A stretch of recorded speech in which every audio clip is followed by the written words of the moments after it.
Welcome to ஆண்டர்கார்ட். Welcome to ஆண்டர்கார்ட். இன்றைக்கு நம்மோடு நேர்காணலுக்காக சிறப்பு விருந்தினராக Tamil Nadu ex central armed police force welfare and rehabilitation அசோசியேஷனுடைய தலைவர் திரு விஜயகுமார் அவர்கள் இணைந்திருக்கிறார். அவரோடு பேசலாம். சார் வணக்கம். வணக்கம் சார். இதுல தேர்தல் பணிகள்லாம் தொடங்கிருச்சு. தேர்தல் பணிகள் தொடங்கும் போது எப்படி வேட்பாளர்கள் வாக்காளர் பட்டியல் சரிபார்ப்பு இதெல்லாம் ஜரூரா நடக்குமோ அதே போல ரொம்ப முக்கியமான ஒரு விஷயம் துணை ராணுவ படையினருடைய பாதுகாப்பு அப்படின்றது. ஒவ்வொரு முறையும் நம்ம நியூஸ்ல பார்க்கும் பொழுது இத்தனை கம்பெனி இறங்கினாங்க, இத்தனை பட்டாலியன் இறங்கினாங்க அப்படின்ற செய்திகள்லாம் பார்ப்போம். பொதுவாக அந்த தேர்தல் பணிகள் அதில் ஈடுபடக்கூடிய வீரர்கள் அப்படின்றவங்க யாரு, எத்தனை பேர் இந்த மாதிரியான தேர்தல் பணிகள்ல ஈடுபடுவாங்க? இந்த தேர்தல் பணியில மொத்தம் இப்ப நடக்கக்கூடிய பாராளுமன்ற தேர்தலுக்கு மட்டும் 3.5 லட்சம் சிஏபி வீரர்கள் பணியமர்த்தப்பட்டுள்ளார்கள். ஓகே. மொத்தம் எங்களோட டோட்டல் சிஏபி வீரர்களே 10 லட்சம் பேர். அப்படி பார்க்க போகும்போது நமக்குல 1/3 இந்த தேர்தல் பணிக்காக களமிறக்கப்பட்டுள்ளார்கள். இந்த 3 லட்சம் பேரினுடைய வேலை என்னவா இருக்கும்? இந்த தேர்தல் காலத்துல இந்த 3 லட்சம் பேர் தேர்தல் வேலைகள்ல என்னென்ன வேலை பார்ப்பாங்க? இப்ப ஃபர்ஸ்ட் நான் தேர்தல் வேலைக்கு முன்னாடி இந்த 3 லட்சம் பேரை நம்ம பார்டர்ல இருந்து இங்க கொண்டு வர போகும்போது அங்க உள்ள பணி சுமைகளை பத்தி பேசுறேன். இப்ப மொத்தம் 3 பேர் பார்த்த பணியை இப்ப நாங்க 2 பேர் பார்த்த பணியை இப்ப ஒரு ஆள் பார்க்க வேண்டியது இருக்கும். இப்ப நார்மலாவே ஒரு பிஎஸ்எஃப் வீரரோ ஒரு சிஆர்பி இருக்கும் டியூட்டி கிட்ட 10 மணில இருந்து 12 மணி நேரம் மாதிரி இருக்கும்.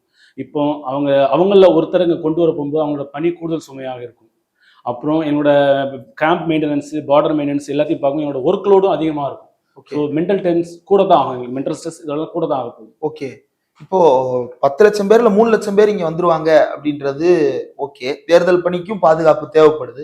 இதை தாண்டி இப்ப சிஏபிஎஃப் அப்படின்ற வீரர்களுடைய ரெகுலர் ஒர்க் என்ன, எங்கெங்கெல்லாம் அந்த வீரர்கள் ஒர்க்ல இருக்கிறாங்க, சிஏபிஎஃப் கீழே எத்தனை பேர் இருக்கிறாங்க, யார் யாரு எங்கெங்க என்னென்ன வேலைகள்ல ஈடுபட்டு இருக்கிறாங்க? சார், இப்போ நம்ம எல்லாருமே பொதுவா பத்திரிகையாளரும் சரி, மக்களும் சரி, அரசியல்வாதிகளும் சரி, அதிகாரிகளும் சரி, எல்லாரும் நாட்டுல எல்லையில ராணுவம் தான் சொல்லிட்டு இருக்கிறாங்க. ஆக்சுவலி எல்லையில ராணுவம் இல்லை சார். எல்லையில் இருக்குது சிஏபிஎஃப். நான் உங்களுக்கு தெளிவாக விவரிக்கிறேன். மொத்தம் இந்தியாவோட லேண்ட் பார்டர் அப்படி சொல்லக்கூடிய நிலப்பரப்பு அந்த பார்டர் 15,106.7 கிலோமீட்டர்ஸ் இருக்குது சார். இல்லை நம்ம ஒவ்வொரு பார்டராக சொல்லும்போது பங்களாதேஷில் மொத்தம் 4,096.7 கிலோமீட்டர் இருக்குது. இந்த பங்களாதேஷ் மொத்த எல்லையையும் பிஎஸ்எஃப் என சொல்லப்படுற சிஏபிஎஃப் பாதுகாத்து வருகின்றது. அப்புறம் நம்ம பாகிஸ்தானை எடுத்துக்கிட்டோம் அப்படின்னு சொன்னால் சைனாவில் 3,488 கிலோமீட்டர் இருக்குது. இது நம்ம லே லடாக்கில் ஆரம்பித்து அங்கே அருணாச்சல் பிரதேசில் முடியுது. இங்கே ஐடிபிபி என சொல்லப்படக்கூடிய இந்தோ திபெத் பார்டர் போலீஸ் அப்படிங்கிற ஒரு சிஏபிஎஃப் அங்கே பணி அமர்த்தப்பட்டிருக்கிறாங்க. அடுத்து நம்ம எடுத்து போனோம்னா இந்தோ நேபாள் பார்டர், இந்தோ பூட்டான் பார்டர், இந்த 2 பார்டர்ஸ்லையும் எஸ்எஸ்பி எனப்படும் சாஸ்திர சீமாப்பல் இவங்க 2,450 கிலோமீட்டர்ஸ் இவங்க கவர் பண்ணுறாங்க. அடுத்து நம்ம முன்னாடி சொல்லப்பட்ட பர்மா, இப்போ நம்ம மியான்மார் என்று அழைக்கப்படுறோம். இங்கே 1,643 கிலோமீட்டர்ஸ் இந்திய எல்லை இருக்குது. அதை அஸ்ஸாம் ரைபிள் என்ன சொல்லப்படக்கூடிய சிஏபிஎஃப் வீரர்கள் பாதுகாத்து வருகிறாங்க. இன்னும் மிச்சம் இருக்கிற அந்த பாகிஸ்தானோட மொத்த பார்டர் 3,323 கிலோமீட்டர்ஸ். அது நம்ம குஜராத்தில் ஆரம்பித்து நம்ம லே லடாக் வரைக்கும் இருக்குது. இப்போ இதில் 2,300 கிலோமீட்டர்ஸ் தனியாக பிஎஸ்எஃப் மட்டும் எல்லையை பாதுகாத்து வர்றாங்க. அதுக்கப்புறம் 237 கிலோமீட்டர் எல்ஓசியும் தனியாக பாதுகாத்து வர்றாங்க. மிச்சம் இருக்கிற 1,198 கிலோமீட்டர் மட்டும்தான் ஆர்மி இருக்கிறாங்க. அங்கேயும் பிஎஸ்எஃப் ஆர்மியோட அண்டர் ஆப்ஸ் கமாண்ட்ல ஒர்க் பண்ணிட்டு இருக்கிறாங்க. ஆர்மி பிஎஸ்எஃப் அண்டர் கமாண்ட்ல ஒர்க் பண்ணுவாங்களா? பிஎஸ்எஃப் ஆர்மியோட அண்டர் ஆப்ஸ் கமாண்ட்ல 1,198 கிலோமீட்டர்ல இருக்கிறாங்க. உதாரணத்துக்கு எடுத்து சொல்ல போனா குப்வாடா டிஸ்ட்ரிக்ட் இருக்குது. அதுக்கு மேலே பரிக்கியா டாப் இருக்குது, எஃப்டிஎல் சொல்லுவாங்க. அங்கே ஆகாஷ், குஜடோர் அங்கே நான் ஒர்க் பண்ணியிருக்கிறேன். ஆர்மியோட ஒர்க் பண்ணியிருக்கிறேன். இப்போ நைட் டியூட்டி நாங்கள் போனோம்னா நாங்கள் 2 பேர் பிஎஸ்எஃப் காரங்க போவாங்க, 2 ஆர்மிக்காரங்க வருவாங்க. இந்திய சர்வதேச எல்லையை நாங்கள் பாதுகாத்து வரோம். ஓகே. இப்போ 10 லட்சம் பேர் இப்படி வெவ்வேறு வேலைகள் இருக்கீங்க. இந்த பார்டர் டியூட்டி மட்டும்தானா அல்லது வேறு எங்கெங்க இப்போ டியூட்டி இருக்கு? இப்போ தமிழ்நாடு காவல்துறைன்னு எடுத்துக்கிட்டோம் அப்படின்னா இப்போ தமிழ்நாடு சென்ட் ஜார்ஜ் கோட்டை காவல் காக்குறதுல காவல்துறை வீரர்கள் இருப்பாங்க. தமிழ்நாட்டுடைய முக்கிய இடங்கள்ல காவல்துறை இருப்பாங்க, பார்த்துருப்போம். இப்போ ஒன்றிய அரசுடைய முக்கிய இடங்கள்னு இருக்குது. இப்போ பார்லிமெண்டா இருக்கட்டும் அல்லது ஸ்பேஸ் ரிசர்ச் ஆர்கனைசேஷன், இங்கெல்லாம் யார் பாதுகாப்பு இருக்கும்? ஆமாம் சார், மொத்தம் சிஎஃப்எஃப் 6 ஃபோர்ஸஸ் இருக்கு சார். இப்போ நான் 4 ஃபோர்ஸஸ் எல்லையை பாதுகாக்கிற முக்கிய பணிகளை ஈடுபட்டு இருக்கிறாங்க. மிச்சம் இருக்கிற சிஆர்பிஎஃப், சிஐஎஸ்எஃப். இப்போ நீங்கள் சொன்னீங்கல்ல, இப்போ பார்லிமெண்ட்டாக இருக்கட்டும், ஹைகோர்ட், சுப்ரீம் கோர்ட்டு, நம்ம போர்ட்டு, ஏர்போர்ட்டு, அப்புறம் இஸ்ரோ ஸ்டேஷன்ஸ், நியூக்ளியர் ஆட்டோமிக் எல்லா ஸ்டேஷன்லையுமே சிஎஸ்எஃப் எனப்படும் சிஏபிஎஃப் பர்சன் தான் அங்கே பணியில் அமர்த்தப்பட்டிருக்கிறாங்க. ஓகே. சிஆர்பிஎஃப் கவுண்டர் இன்சர்ஜென்சியில் இருக்கிறாங்க. எல்லா ஸ்டேட்ஸில் இருக்கிறாங்க. ஜம்மு காஷ்மீரில் இருக்கிறாங்க, நக்சல் ஆப்ரேஷன்ஸில் இருக்கிறாங்க. தமிழ்நாட்டு எல்லா ஆல் ஓவர் இந்தியாவில் சிஆர்பிஎஃப் எனப்பட ஒரு சிஏபி ஃபோர்ஸ் இருக்குது சார். ஓகே. இப்போ இவங்க எல்லாம் சேர்ந்து தான் 10 லட்சம் பேர். இந்த 6 படைகள், அசாம் ரைபிள்ஸ், சிஆர்பிஎஃப், சிஐஎஸ்எஃப், இந்தோ டிபெட் பார்டர் போர்ஸ், பிஎஸ்எஃப், சாஸ்திர சீமா பல்னு 6 போர்ஸ், 10 லட்சம் பேர்.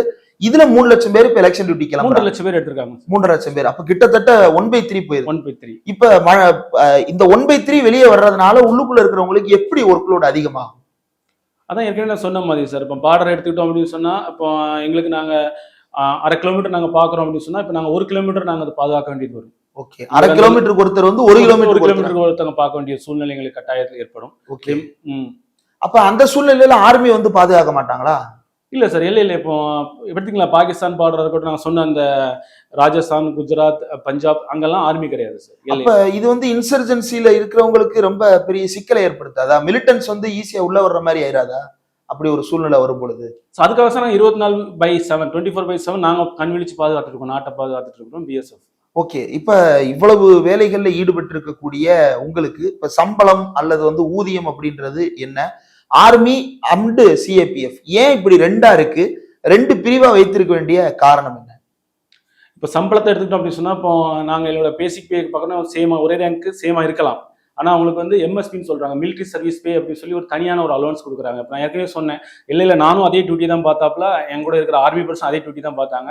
எங்களோட பேசிக் பே ஒன்னா இருக்கலாம், பட் அவங்களுக்கு மிலிட்ரி சேலரி பேக்கேஜில் எம்எஸ்பிங்கிற ஒரு அலோன்சஸ் எக்ஸ்ட்ரா கொடுக்குறாங்க. ஓகே. சரியான பணி, சரியான ஊதியம் இல்லை. ஓகே. இப்ப இது தவிர வேற என்னென்ன வேறுபாடுகள் இருக்கு ஆர்மிக்கு? இப்ப ஆர்மி என்னென்ன வேலை பார்த்துட்டு இருப்பாங்க? அவங்களுடைய ரோல் என்ன? அவங்க டென்ட்ல இருக்கிறது தான் அவங்க வேலையா? ஆர்மி வந்து போர்க்காலங்களுக்கு ஆயத்தமா இருந்துட்டு இருக்காங்க. இப்போ இந்தியாவுக்கோ சைனாவுக்கோ இல்ல இந்தியா பாகிஸ்தானுக்கோ ஒரு போர் ஏற்படும் சூழலில் வரும்போது அதற்கான ஆயத்தில் இருந்து கொண்டிருக்கிறார்கள். இப்ப கிட்டத்தட்ட கடந்த 30 வருஷமா எந்த போரும் நடக்கல இல்ல? லாஸ்டா 1999ல கார்கில் வார் நடந்துச்சு. ஆமா, அதுலயும் பிஎஸ்எஃப் ஓட ரோல் அதிகமா இருந்துச்சு. அப்ப 99க்கு பிறகு எந்த இதுவும் நடக்கல. அப்ப கிட்டத்தட்ட 25 வருஷமா போர் இல்ல. இந்த 25 வருஷம் அவங்க என்ன பண்ணுவாங்க? தினசரி நடவடிக்கைகள், போருக்கு ஆயத்த பணிகள், பயிற்சிகளில் ஈடுபட்டு கொண்டிருப்பார்கள். எல்லையில் பணியில் வந்து அந்த காஷ்மீர் என சொல்லப்படும் எல்ஓசி, லைன் ஆஃப் கண்ட்ரோல் சொல்லக்கூடிய அந்த இடங்களில் மட்டும் அவர்கள் எல்லையில் இருக்கிறார்கள். ஓகே. இப்ப நாங்க இப்ப வலைதளங்கள்ல பார்க்கும் பொழுது ஆர்மியை பத்தி எங்களுக்கு ரொம்ப ஈர்ப்பை ஏற்படுத்துற வகையில ஒரு நிகழ்வை வந்து பல பேர் சுட்டி காட்டுறது என்னன்னா, இந்த வாகா பார்டர்ல நடக்கிற ஒரு செரிமனி. வாகா பார்டர்ல டெய்லி சாயங்காலம் போனோம்னா ஆர்மி பர்சன்ஸ் வந்து பயங்கரமா பரேடு பண்ணுவாங்க. அதை பாக்குறதுக்கே ஒரு தடவை போகணும் அப்படின்லாம் சொல்லுவாங்க. இப்ப அதெல்லாம் என்ன மாதிரியான டியூட்டில வரும் சார்? அது வந்து நம்ம ஜாயிண்ட் ரிட்ரீட் செரிமனின்னு சொல்லுவோம். அது வந்து வாகா பார்டர், நீங்க joint retreat ceremony. Joint retreat ceremony. அது நீங்க வந்து வாகான்னு சொல்றது வந்து பாகிஸ்தானோட பிஓபி பார்டர், நமக்கு வந்து அக்டாரின்னு சொல்லுவோம். அக்டாரி வாகா பார்டர்ஸ்.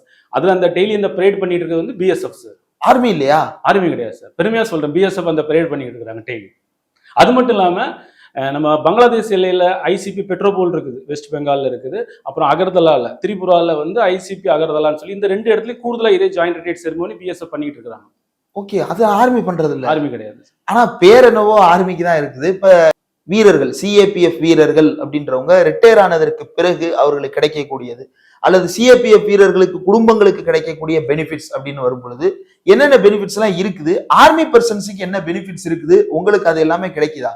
இப்போ சார், இப்போ நாங்கள் ஒரு 20 வருஷம் சர்வீஸ் பண்ணி, இப்போ வந்து எல்லாருமே தாய் நாட்டுக்காக நம்ம நாட்டின் எல்லையை பல்வேறு கடினமான சூழ்நிலை, நாட்டின் இறையாண்மையை பாதுகாக்கும் வழிகளில் நாங்கள் இரவு பகலாக டியூட்டி பார்த்துட்டு, நாங்கள் ஒரு 20 வருஷம் கழிச்சு நாங்கள் வந்து ஓய்வூதியம் பெற்று வரும்போது எங்களுக்கு கொடுக்கக்கூடிய அந்த பென்ஷன் வந்து சென்ட்ரல் சிவில் சர்வீஸ் ரூல்ஸ் 1972ல வர்றோம். பட் ஆனால் அவங்க வர்றது டிஃபென்ஸ் பென்ஷன் ரூல்ல வர்றாங்க. இப்போ 2க்கு என்ன வேறுபாடு அப்படின்னு சொன்னா, இப்போ சென்ட்ரல் கவர்மெண்ட் வேலை பார்க்குற ரயில்வே டிபார்ட்மெண்ட், ஒரு சென்ட்ரல் கவர்மெண்ட் வேலை பார்க்குற டீச்சர்ஸ், அவங்களுக்கு 8 மணி நேரம் டியூட்டி தான். அந்த மற்ற எல்லா டிபார்ட்மெண்ட், பிடபிள்யூ எல்லா டிபார்ட்மெண்ட் சொல்ல போனால் அவங்களுக்கு இந்த சிசிஎஸ் பென்ஷன் ரூல் அப்ளை ஆகுது. அதே தான் எங்களுக்கு அப்ளை பண்ணி வச்சிருக்காங்க. நாங்களும் 20. இதே நேரத்தில் ஆர்மிக்கு டிஃபென்ஸ் பென்ஷன் ரூல் அவங்களுக்கு வந்து இப்போ எடுத்துக்காட்டா பார்த்தீங்கன்னா, 2004க்கு பிறகு ரெக்ரூட் பண்ண எந்த சிஎஃப்ஏ பர்சனுக்கும் இது வரைக்கும் பென்ஷன் கிடையாது. ஆனால் ஆர்மிக்கு இன்னி வரைக்கும் புதுசாக நேற்று ஜாயின் பண்ணா கூட ரெகுலர் ஆர்மியில் ஜாயின் பண்ணாலும் அவங்களுக்கு பென்ஷன் உண்டு. ஓகே. அதுக்கப்புறம் ரிட்டையர்ட் ஆகி வந்ததுக்கு அப்புறம் எங்களுக்கு மருத்துவ ஃபெசிலிட்டியோ, எங்கள் குழந்தைகளுக்கு கல்வியில வேலை வாய்ப்புலையோ, மறு வேலை வாய்ப்பு எதுவுமே எங்களுக்கு கிடைக்கிறது கிடையாது. அவங்களுக்கு எல்லா துறைகளிலுமே குரூப் சி அண்ட் டில 5% அவங்களுக்கு வேலை வாய்ப்பு இருக்கு. ஓகே. இப்ப உங்களுடைய வேலை அப்படின்றது கிட்டத்தட்ட எல்லையை பாதுகாப்பது, நேரடியாக எதிரி நாட்டிலிருந்து ஊடுருவி வர்றவங்களுடையோ அல்லது வந்து உள்நாட்டிலேயே இன்சர்ஜென்ட் ஏரியாஸ்லயோ நக்சல், மாவோயிஸ்ட் இவங்க எல்லாருக்கும் எதிரான வேலைகள் அப்படின்றது தொடர்ந்து உங்களுடைய ரோலா இருக்கு. பட் ஆனா ஆர்மிக்கு கிடைக்கிற அந்த பெனிஃபிட்ஸ் எதுவுமே உங்களுக்கு இல்லை அப்படின்னா என்ன காரணம்? இப்ப இப்ப இந்த முப்படை அப்படின்னு சொல்றாங்க, இந்த முப்படையில நீங்க வருவீங்களா மாட்டீங்களா? சார் இந்த எக்ஸ் சர்வீஸ்மேனுக்கு அந்தஸ்து நாங்க வர மாட்டோம். அவங்க எக்ஸ் சர்வீஸ்மேன் அவங்க தனியா வச்சுக்கிறாங்க. அவங்க என்ன சொல்லியிருக்காங்க, டெஃபினிஷன் என்ன சொல்றாங்கன்னா, ரெகுலர் ஆர்மி, அதாவது ஆர்மி, நேவி, ஏர்ஃபோர்ஸ் இதுல வேலை செஞ்சவங்களுக்கு மட்டும்தான் அந்த எக்ஸ் சர்வீஸ்மேன் அந்தஸ்து சொல்றாங்க. பட் அதே நேரத்துல அந்த ஆர்மி, நேவி, ஏர்ஃபோர்ஸ்ல வேலைக்கு சேர்ந்து மெடிக்கல் போர்டட் அவுட்டோ இல்ல அன்டிசிப்ளினோ இல்ல டிஸ்மிசல் ஆனாலும் அவங்களும் எக்ஸ் சர்வீஸ்மேன் அந்தஸ்துல வர்றாங்க. ஒருத்தர் போய் அவர் வந்து ஒருவேளை சரியா வேலை பார்க்கல, அல்லது வேலையே தெரியல, அல்லது தப்பா ரெக்ரூட் பண்ணிட்டாங்க, அதனால டிஸ்மிஸ் பண்றாங்கன்னாலும் அவரும் எக்ஸ் சர்வீஸ்மேன். ஆனா காலம் பூரா எல்லையில இருந்தாலும் நீங்க எக்ஸ் சர்வீஸ்மேன் கிடையாது. இத வந்து யாரு ஃப்ரேம் பண்றது? இந்த எக்ஸ் சர்வீஸ்மேன் யாரு, எக்ஸ் சர்வீஸ்மேன் யாரு கிடையாது அப்படின்றத வந்து யாரு வகுத்து கொடுக்கறது? மத்திய பாதுகாப்புத்துறை. ஓகே. இப்ப நாங்க வந்து இந்த சிஎஃப்எஃப் சொல்லபடி வர்றவங்க நாங்க எல்லாருமே மத்திய உள்துறையில வர்றோம். நீங்க வந்து அமித்ஷா கண்ட்ரோல். ஆமா. இன்னைக்கு இருக்கிறதுல அவங்க வந்து டிஃபென்ஸ்ல வர்றாங்க. அவங்க ராஜ்நாத் சிங் கண்ட்ரோல். ஓகே. இப்ப இந்த 2 பேருமே வந்து ராணுவ வீரர்களுக்காக மக்கள் மத்தியில தொடர்ந்து பேசுறாங்க. அப்போ அவங்க யாருமே உங்களுக்கான கன்சர்னை பத்தி பேசுறது இல்லை. எல்லாரும் வந்து ஆர்மின்ற அவங்கள மட்டும் தான் பேசுறாங்க, உங்களை பத்தி பேசுறது இல்லையா? அப்ப மக்களுக்கு பொதுவாக தெரியல. ஆர்மி அப்படின்னு சொன்னா நாங்க பிஎஸ்எஃப், சிஎஃப் ஃபார் எக்ஸாம்பிள் சொல்லிடுவோம். புல்வாமா அட்டாக் எடுத்துக்கோங்க, அதுல உங்களுக்கே தெரியும் 40 பேர் இறந்துட்டாங்க. அது யாரும் ஆர்மி தான் இறந்தான்னு சொல்றாங்க. பட் அது ஆர்மி கிடையாது, அது சிஆர்பிஎஃப் எனப்படும் வீரர்கள் இறந்தாங்க. அதுக்கு முன்னாடி சுக்மால ஒரு அட்டாக்ல, ஒரே அட்டாக்ல 75 சிஆர்பி வீரர்கள் இறந்தாங்க. அது நாட்டுல எல்லாரும் ஆர்மி தான் இறந்தாங்கன்னு சொல்றாங்க. இன்னும் நம்ம எடுத்துட்டோம்னா எங்களுக்கு இறந்து இப்போ ஏதோ ஒரு அட்டாக்ல இறந்து, இப்போ புல்வாமா அட்டாக்ல இறந்து தமிழ்நாட்டை சேர்ந்த 2 பேர் இறந்தாங்கன்னா அவங்க இறந்து தமிழ்நாட்டோட டெட் பாடி வரும்போது அவங்களுக்கு உரிய அங்கீகாரம் ராணுவம் சொல்லி கொடுத்து ஒரு 20 லட்சம் ரூபாய் கொடுக்குறாங்க. ஓகே. மற்றபடி நாங்கள் 20 வருஷம் சர்வீஸ் பண்ணிட்டு எங்க தமிழ்நாட்டுக்கு வந்தால் எங்களுக்கு எந்த வேலைவாய்ப்பும் எதுலையுமே கிடையாது. லேட்டஸ்ட்டாக 2022 வரைக்கும் எங்களுக்கு தமிழ்நாடு போலீஸ் டிஎன்யூஎஸ்ஆர்பி எங்களுக்கு ஒரு 5% கொடுத்துட்டு இருந்தாங்க. ஓகே. அதை தமிழ்நாட்டில் உள்ள முன்னாள் படைவர் நல இயக்கம் ஜாயிண்ட் டைரக்டர் மிஸ்டர் ஜெயக்குமார் என்பவர் தமிழ்நாடு அரசு கடிதம் எழுதி இவங்க துணை ராணுவ படை வீரர்கள் வந்து எக்ஸ் சர்வீஸ்மேன் கோட்டால வரமாட்டாங்க, அவங்களுக்கு நீங்க கொடுக்க கூடாதுன்னு சொல்லி எங்களுக்கு கிடைச்சிக்கிட்டு இருந்த சலுகையும் அவர் ரத்து பண்ணாரு. என்ன காரணம், ஏன் உங்களுக்கு கொடுக்க கூடாதுன்னு சொல்றாங்க? ஸோ துணை ராணுவ படை வீரர்கள் வந்து எக்ஸ் சர்வீஸ்மேனுக்கு அந்தஸ்து கிடையாது அப்படின்னு டைரக்டா ஒரே லைன்ல முடிச்சுக்கிறாங்க. இப்ப இந்த துணை ராணுவ படை வீரர்கள் அப்படின்றவங்க இளமையிலே வந்துடுறாங்க, அதனால அவங்களுக்கு பெனிஃபிட்ஸை கொடுத்தோம்னா ரொம்ப நாள் அனுபவிப்பாங்க அப்படின்ற ஒரு ரீசனை சொல்றதா கேள்விப்பட்டேன். அது உண்மையா? உண்மை சார். இப்ப நான் எடுத்துக்காட்டு நானே 39 வயசுல நான் ரிட்டையர்ட் ஆகி வந்திருக்கிறேன். எனக்கு மறு வேலை வாய்ப்பு தமிழ்நாட்டுல கிடைக்கும் என்ற ஒரு நம்பிக்கையோட வந்தோம். இப்ப அதுவுமே எங்களுக்கு இல்லாம போயிடுச்சு. ஓகே. எடுத்துக்கிட்டு தமிழ்நாட்டுல இப்ப எடுத்துக்கோ டிஎன்யூஎஸ்ஆர்பில கிடைக்கல, கிடைச்சது ரத்து பண்ணிட்டாங்க. அந்த நீங்க 19 வயசுல உள்ள போய் 39 வயசுல வெளியே வரீங்க. ஆமா. நான் வந்து இங்க தமிழ்நாட்டுல ஏதாவது ஒரு அரசு வேலையை மறு வேலை வாய்ப்புல கிடைக்கும்னு சொன்னா, இப்ப டிஎன்யூஎஸ்ஆர்பில கிடைக்கல. டிஎன்பிஎஸ்சில அவங்க நோட்டிபிகேஷன்லேயே போட்டிருந்தாங்க முன்னாள் பிஎஸ்எஃப் சிஆர்பிஎஃப் தகுதி கிடையாதுன்னு சொல்லிட்டாங்க. அடுத்து டிஎன்பிடிஎஸ், இப்போ ரேஷன் கடையில் அந்த பொருட்கள் அளந்து கொடுப்போம்ல, ஆமா, அந்த இதுக்கு பேசிக் குவாலிஃபிகேஷன் 5ஆம் வகுப்பு, அதுக்குமே எக்ஸ் சர்வீஸ்மேன் கோட்டா வச்சிருக்காங்க. நாங்கள் அதுக்கு அப்ளை பண்ணாலுமே நீங்க அதுக்கு தகுதி கிடையாதுன்னு சொல்றாங்க. அப்புறம் கிராம உதவியாளர்னு சொல்றாங்க, அதுக்கும் 5ஆம் வகுப்பு தகுதி தான், அதுக்கும் அவங்க எக்ஸ் சர்வீஸ்மேன் கோட்டா வச்சிருக்காங்க. அதுக்கும் நாங்கள் அப்ளை பண்ணா சிஎஃப்எஃப் காரங்க யாருக்கும் கிடையாது. கேட்டா நீங்க எக்ஸ் சர்வீஸ்மேன் அந்த கேட்டகரியில வரமாட்டாங்க அப்படின்னு சொல்லிட்டு. ஓகே. இப்போ உங்களுக்கான பெனிஃபிட்ஸை தடுத்து நிறுத்துறது யாரு அல்லது எந்த அமைப்பு? இப்ப தமிழ்நாடு பொறுத்த வரைக்கும் முன்னாள் படை வீரர் நல இயக்கம் அவங்க தான் தடுத்து நிறுத்துறாங்க. ஆனா அதே நேரத்துல எங்க ஆள்கள் சிஎஃப் வீரர்கள் யாராவது இறந்து பார்டர்ல ஏற்பட்டு எதிரிகள் நக்சல் அட்டாக்ல ஏதாவது அட்டப்படி வந்தாங்கன்னா அதே முன்னாள் படை வீரர் நல இயக்கம் தான் எங்களுக்கு 20 லட்சம் ரூபாய் கொடுக்குறாங்க, எக்ஸ்கிரேஷியா கொடுக்குறாங்க. இப்ப ஆர்மிக்கு கொடுக்குற அதே எக்ஸ்கிரேஷியா, அதாவது உயிரிழப்போர்களுக்கு கொடுக்கக்கூடிய இழப்பீட்டு தொகை அப்படின்றது ஆர்மிக்கும் உங்களுக்கும் ஒரே அமௌண்ட் தான். ஆனா ரிட்டையர் ஆகி வர்றது அப்படின்னு பார்க்கும்பொழுது ஆர்மி வேற, நீங்க வேற. அவங்க எக்ஸ் சர்வீஸ்மேன், ஆனா நீங்க முன்னாள் காவல்படை வீரர்கள் அப்படின்னு பிரிச்சுறாங்க. இது ஏன் இப்படி மாத்திடுறாங்க? இது நான் என்ன நினைக்கிறேன் சார், இப்போ 2019 தமிழ்நாடு போலீஸ் ரெக்ரூட்மெண்ட்ல வந்து ஒரு 10,000-11,000 வேகன்சிஸ் ரிலீஸ் பண்ணாங்க. இல்லை 5% கோட்டால இப்போ 517 எக்ஸ் சர்வீஸ்மேன் நம்ம எடுத்துருக்காங்க தமிழ்நாடு போலீஸ்ல. அப்போ அதுல வந்து துணை ராணுவ படையும் இருக்கிறாங்க, ஆர்மி இருக்காங்க. அந்த ரேஷியோ பார்க்க போகும்போது துணை ராணுவ படை வீரர்களா அந்த 517 பேர்ல அதிகமா இருக்கிறாங்க. ஒருவேளை அவங்களுக்கு வேலை வாய்ப்பு இழக்கப்படுகிறது என்ற காரணத்தினால் எங்களை வேண்டாம் என்று சொல்கிறார். இப்போ இந்த தமிழ்நாடு அரசு ஏற்கனவே கொடுத்துட்டு இருந்ததுன்னு சொல்றீங்க, அது ஒரு கட்டத்துல நிறுத்தப்படுது அப்படின்னு. இப்ப இந்த மாதிரி இப்ப டிஎன்யூஎஸ்ஆர்பி இல்லைனாலும் ஒவ்வொரு துறையிலையும் வெவ்வேறு ஆர்டர்ஸ் மூலமா இது ஆல்ரெடி இம்ப்ளிமெண்ட்ல இருந்தது தானே. இது எதை எப்படி எல்லாரும் தடுத்து எல்லாரும் நிப்பாட்டுறாங்க? டிஎன்பிஎஸ்சி, டிஎன்யூஎஸ்ஆர்பி எல்லாருமே எப்படி அட்டடயத்துல நிப்பாட்டுறாங்க? என்ன நடந்தது அந்த காலகட்டத்தில்? சார், இது வரைக்கும் எங்களுக்கு சலுகை கொடுத்தது வந்து டிஎன்யூஎஸ்ஆர்பியில மட்டும்தான். மற்ற டிஎன்பிஎஸ்சிலையோ டிஎன்பிடிஎஸ்லயோ மற்ற எந்த ஒரு துறையிலையோ வேலைவாய்ப்பு கொடுக்கல. எங்களோட குழந்தைகளுக்கு அந்த பிஇ சீட்டோ எதுலையும் எந்த ஒரு கல்வியிலையும் எங்களுக்கு முன்னுரிமை கொடுத்தது கிடையாது. ஒண்ணு மட்டும் தான் எங்களுக்கு கிடைச்சது தமிழ்நாடு போலீஸ்ல, அதையும் நிறுத்திட்டாங்க. ஓகே. அதே நேரத்துல 2012 மத்திய அரசு வந்து ஒரு குறிப்பாணை வெளியிட்டது. மொத்தம் எல்லா ஸ்டேட்டுக்கும். அதில் சொல்லியிருந்தாங்கன்னா இவங்களுக்கு வந்து இப்போ எக்ஸ் சிஏபிஎஃப்ல ஒரு அந்தஸ்து கொடுத்துருக்குறோம். ஸோ இதை வச்சு நீங்கள் எக்ஸ் சர்வீஸ்மேனுக்கு என்ன சலுகைகள்லாம் கொடுத்து கொண்டு வரீங்களோ அதெல்லாம் நீங்கள் இவங்களுக்கும் கொடுங்க, வழங்குங்க அப்படின்னு சொல்லி ஒரு குறிப்பாணை கொடுத்துருந்தாங்க. ஓகே. இது வரைக்கும் ஒரு 3 ஸ்டேட் அதை இம்ப்ளிமெண்ட் பண்ணியிருக்காங்க. தமிழ்நாடு அரசு இது வரைக்கும் இம்ப்ளிமெண்ட் பண்ணலை. ஏன் பண்ண முடியல தமிழ்நாடு அரசால? அதை இம்ப்ளிமெண்ட் பண்ணுங்கன்னு சொல்லி ரெகுலராக ஹோம் செக்ரட்டரியிலேருந்து 2013 தொடர்ந்து 14, 15 ஈவன் 2022 வரைக்கும் அவங்கள ரெகுலராக இம்ப்ளிமெண்ட் பண்ண சொல்லி கொடுத்துருக்குறாங்க. இப்போ நானும் ஆர்டியில் கேட்க போது இன்னும் அது அண்டர் ப்ராசஸ்ன்னு சொல்கிறாங்க. இன்னும் அது டிசிஷன் எடுக்காமல் வச்சுருக்காங்க. ஓகே. இப்போ நாங்கள் அது சம்பந்தமாக எங்கள் சங்கம் வாரம் மூலமாக நாங்கள் மதுரை ஹைகோர்ட்டில் ஒரு வழக்கு தொடர்ந்துருக்கோம், இதை எக்ஸிக்யூட் பண்ண சொல்லி. ஓகே. இப்ப உங்களுக்கு கொடுக்க கூடாது அப்படின்ற முடிவு வந்து உள்துறை அமைச்சகமோ அல்லது ராணுவ அமைச்சகமோ எடுத்ததா, அல்லது யாராவது இடையில தடுத்து நிறுத்தினாங்களா? ஆரம்பத்துல இருந்தே உங்களுக்கு எந்த பெனிஃபிட்டும் கிடையாதா? இது 2012 மத்திய உள்துறை அமைச்சகம் இந்த குறிப்பாணை வெளியிட்டது சார். அதே நவம்பர் மாசத்துல, அதே ஜனவரி மாசத்துல மத்திய ராணுவ அமைச்சகம் அவங்க ஒரு குறிப்பாணை வெளியிடுறாங்க எல்லா ஸ்டேட்டுக்கும், இவங்களுக்கு கொடுக்க கூடாது என்று. அதுக்கு முன்னாடி வரைக்கும் இருந்தது. இந்த 2012 அந்த குறிப்பாணை கொடுத்தாங்க, எல்லாருக்கும் நீங்க கொடுக்கணும், எக்ஸர்வீஸ் ஈக்குவலான அந்தஸ்தை கொடுக்கணும்னு சொல்லிட்டு இப்போ அது எல்லா ஸ்டேட்டுக்கும் அவங்களும் ஒரு லெட்டர் விட்டுருக்காங்க, இவங்க கொடுக்க கூடாது என்று. இவங்க எக்ஸர்வீஸ் மேல வர மாட்டாங்க, டிஃபென்ஸ் மினிஸ்ட்ரியில இருந்து கொடுக்குறாங்க. ஓ, அதாவது அமித்ஷா கொடுக்க சொல்லுவாரு, ராஜ்நாத் சிங் கொடுக்க கூடாதுன்னு சொல்லுவாரு. இது ஆதாரபூர்வமானது. ஓகே. அப்ப இப்படி குழப்பம் இருக்கும்போது மாநில அரசால எப்படி அந்த இதை நிவர்த்தி செய்ய முடியும்? சார் மாநில அரசு நினைச்சா கொடுக்கலாம் சார். அதே நேரத்தில் கோவா ஸ்டேட் அது ஒரு மாநில அரசு தானே, அது அந்த 2012 இருந்து உடனே அதை இம்ப்ளிமெண்ட் பண்ணிட்டாங்களே, அந்த டிசம்பர் மாசத்துல இருந்து இம்ப்ளிமெண்ட் பண்ணிட்டாங்க. 2 யூடி டயூடாமன் ஹட்ரான் காவேலி அவங்க 2 அவங்களும் இம்ப்ளிமெண்ட் பண்ணிட்டாங்க. அவங்க பண்ணும்போது தமிழ்நாடு அரசுல ஏன் சார் பண்ண முடியாது? ஆனா இந்த ஒரு ஆணையம் இங்க உட்கார்ந்துட்டு இப்ப இணை இயக்குனர் ஜெயக்குமார் ஒருத்தர் சொல்றீங்க, அவர் உட்கார்ந்து எல்லாருக்கும் லெட்டர் போட்டிருக்கிறாரு, இவங்களுக்கு கொடுக்கூடாது 2019-22 இடையில அவ்வளவு லெட்டர்ஸ் போயிருக்கே. ஆமா, எங்களுக்கு மெயினா அந்த முன்னாள் படைவர் நல இயக்கம் வந்து எங்களுக்கு கொடுக்க கூடாது சொல்லியிருக்காங்க. ஓகே. அது வந்து அரசு கீழே இயங்குற அமைப்பு தானே? ஆமா, அரசு வந்து அவங்களுக்கும் தனி அமைச்சகம் இருக்குது sir. Okay. Public military department சொல்லி ஒன்று இருக்குது. எடுத்துக்காட்டா நான் ஜனவரி மாசம், இந்த 2024 ஜனவரி மாசம் நான் சீஃப் மினிஸ்டருக்கு ஒரு லெட்டர் எழுதுறேன் தனிப்படையா. இந்த 2012 இம்ப்ளிமெண்ட் இது 10 வருஷமா நீங்க தமிழ்நாடு கவர்மெண்ட் எக்ஸிக்யூட் பண்ணல, அதை எக்ஸிக்யூட் பண்ணுங்கன்னு சொல்லி நான் ஒரு பெட்டிஷன் போடுறேன் முதல்வரின் முகவரியில. அந்த பெட்டிஷன் நேரே அந்த ஜெயக்குமார் சாருக்கு தான் போகுது. ஓகே.